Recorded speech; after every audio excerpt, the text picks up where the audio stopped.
Across the world, more than 900 million dogs live alongside humans. They sleep in our beds, guide the blind as loyal companions, detect drugs at airports, or simply curl up at our feet when we're feeling tired. They are the closest and most trusted animal companions in human history. But have you ever wondered how a wild animal like the wolf, once one of our ancestors' most dangerous enemies, became our closest friend? Let's go back in time, around 20,000 to 40,000 years ago, during the Ice Age. The Earth was still very cold. Our ancestors, small groups of hunter-gatherers, lived in simple shelters made of mammoth bones and animal skins, gathered around small fires. They faced large animals, harsh weather, and especially packs of wolves. Back then, wolves were nothing like the dogs we know today. They were highly effective predators, fast, intelligent, and extremely aggressive. An adult wolf could weigh between 40 and 50 kilograms, run at speeds over 50 kilometers per hour, and hunt cooperatively in packs. To our ancestors, wolves were a real threat. Yet something strange happened. Among the thousands of wild wolves at that time, a few were different. They were less aggressive than the others. They were less afraid of humans. Instead of staying away from human camps, they began to approach, especially at night, looking for whatever was left behind: bones, organs, or scraps of meat after a meal. They didn't attack, they simply scavenged, and these bolder but non-aggressive wolves unknowingly opened a new chapter in the history of life on Earth. They were not captured and tamed by humans in the way we often imagine. Instead, they came to humans on their own. They chose humans as a more stable and safer source of food than hunting in the freezing conditions of the Ice Age. As for humans, although they may have first seen these wolves as thieves, they gradually realized that having them nearby could be useful. The wolves would bark when dangerous animals or strangers approached, helping to protect the camp. This is not a story about humans actively domesticating wolves. It is the story of one of the most remarkable evolutionary accidents, when two species that were once rivals began to form a bond naturally, starting from nothing more than leftover scraps and a lack of fear. The biggest question is, what happened next? How did those wolves transform so completely, in both behavior and appearance, into the dogs we know today, in just a few tens of thousands of years? To answer this question, scientists conducted an experiment that lasted more than 60 years, an experiment often described as a time machine that allowed us to recreate the entire domestication process. The experiment I'm referring to was the work of Russian geneticist Dmitri Belyaev.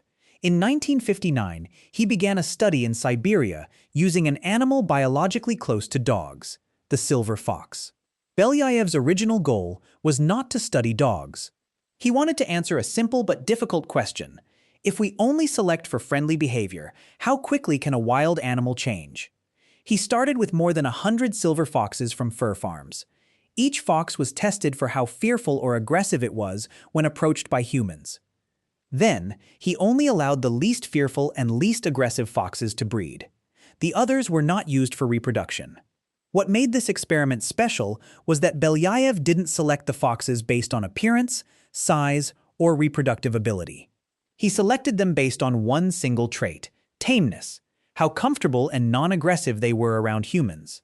The results came much faster than expected. After just 4 to 6 generations, only about 4 to 6 years, since foxes breed once a year, completely different behavior began to appear. The foxes no longer avoided or growled at people. Instead, they wagged their tails, licked hands, whined for attention, and even actively sought out human contact. But what surprised scientists even more were the physical and physiological changes. These selectively bred foxes began to develop floppy ears, curly tails, shorter snouts, and coats with white patches instead of uniform silver fur. They also changed physiologically. Their adrenal glands, which produce stress hormones, became smaller, making them less stressed when interacting with humans. Their breeding season also became longer compared to wild foxes. This is what scientists call the domestication syndrome, a set of behavioral, physical, and physiological changes that often appear together when a wild species begins living near humans and is selected for friendliness. Belyaev realized that when we select only the least fearful and least aggressive individuals, their bodies change in multiple ways at once.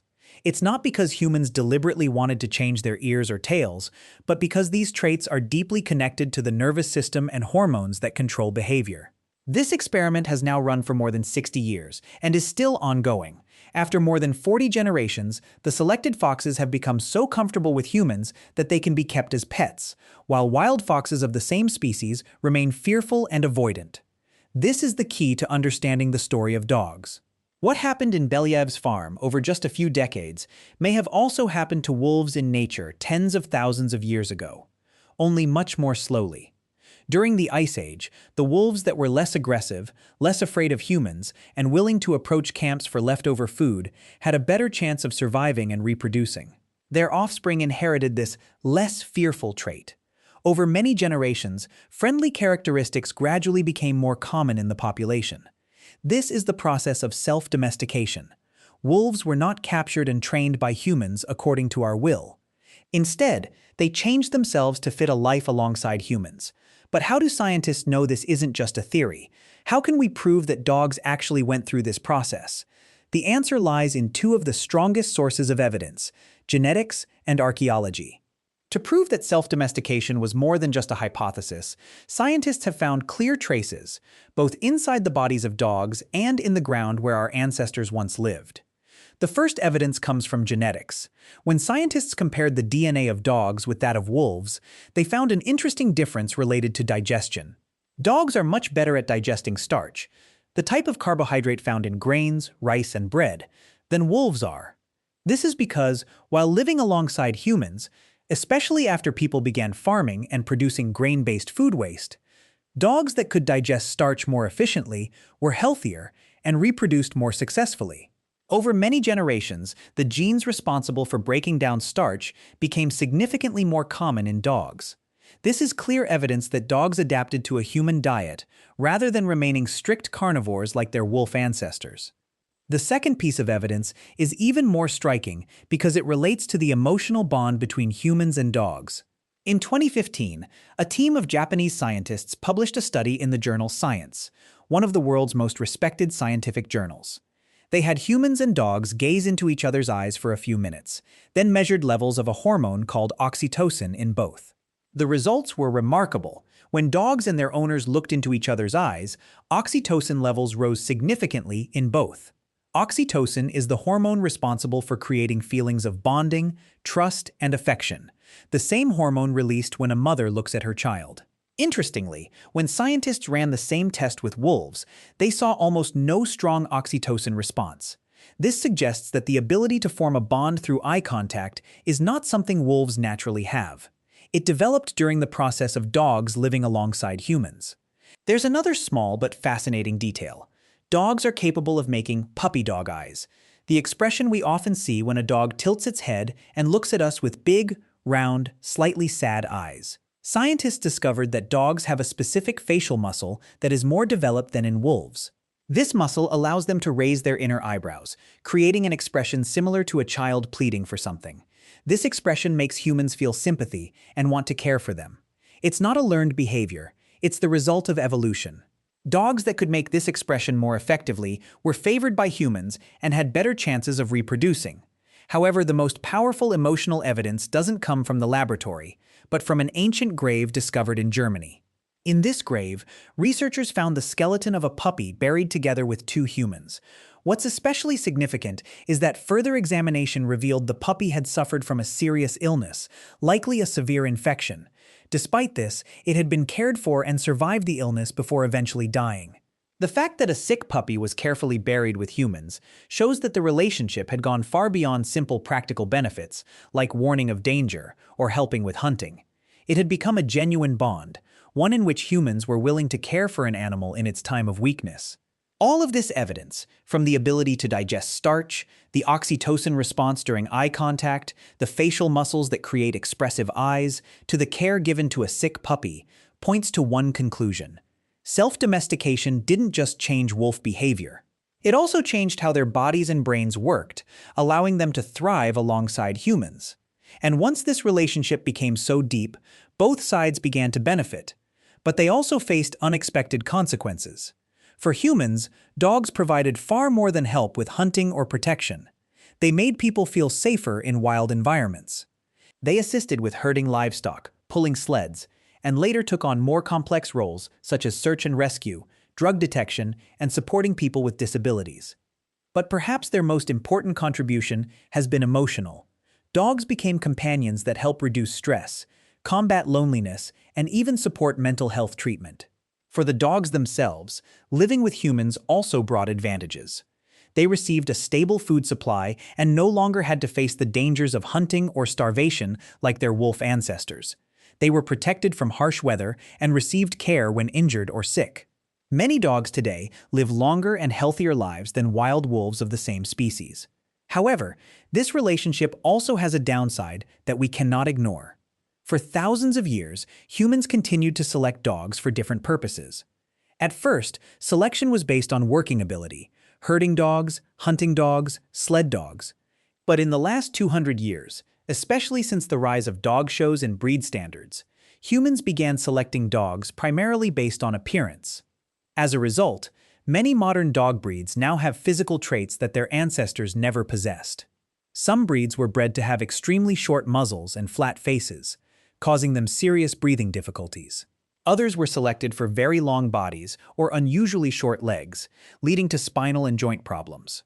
Hundreds of genetic diseases have also become common in purebred dogs due to inbreeding aimed at preserving desirable physical traits according to human aesthetic standards. This represents a major shift in the relationship. While dogs originally changed themselves to fit alongside humans, today humans are actively changing dogs according to our own preferences, sometimes in ways that harm the dogs themselves. This is no longer just a story from the distant past. It is something happening right now, with millions of dogs living in the world today.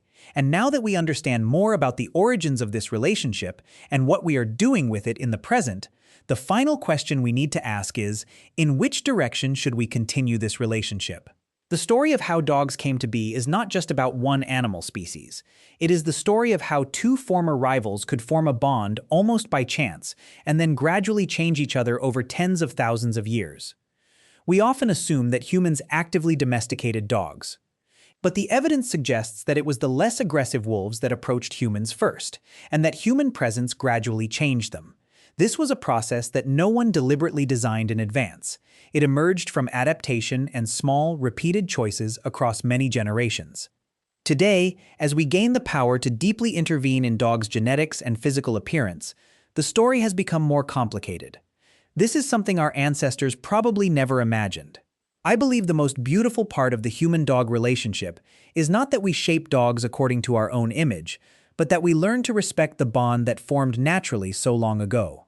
As we understand more about the origins of this relationship, we must also recognize a greater responsibility, not only to care for dogs, but also to avoid harming what took thousands of years of shared evolution to build. And perhaps the most important question is not how did we create dogs, but rather, if the first wolves only needed a lack of fear and a stable source of food to begin their journey toward becoming humanity's closest companions, then today, when we actively reshape millions of dogs according to our own aesthetic standards and preferences, are we moving away from the original spirit of that relationship? Thank you for watching until the end. If you found this story interesting, feel free to share your thoughts in the comments below. What do you think about how humans continue to change dogs today? Where should we draw the line, and in which direction should we move forward? I'll see you in the next video.